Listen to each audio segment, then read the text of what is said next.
लंका का आकाश धुएं से भरा था। युद्ध समाप्त हो चुका था। रावण का विशाल शरीर रणभूमि में निश्चल पड़ा था।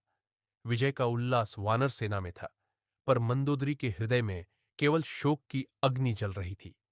वह राजमहल की ऊंची अटारी से देख रही थी।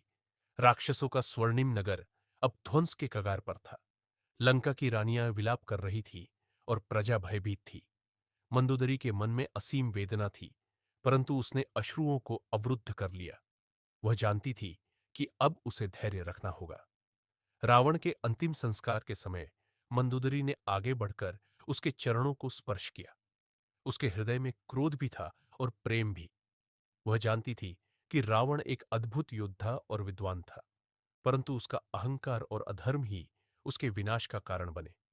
मंदोदरी ने कई बार उसे समझाने का प्रयास किया था, पर वह नहीं माना।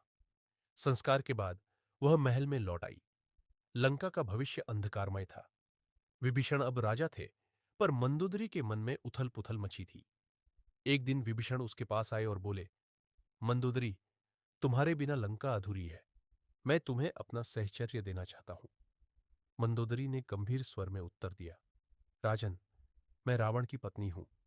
मेरा धर्म मुझे दूसरा विवाह करने की अनुमति नहीं देता।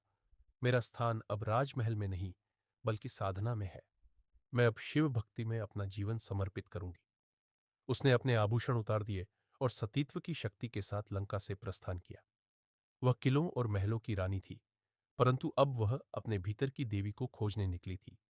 इस प्रकार मंदोदरी, जिसने अपना जीवन एक महान योद्धा की संगिनी के रूप में बिताया था, अंततः ज्ञान और भक्ति की राह पर चल पड़ी, यह सिद्ध करते हुए कि एक नारी न केवल प्रेम और बलिदान का प्रतीक होती है, बल्कि शक्ति और धैर्य की प्रतिमूर्ति भी होती है।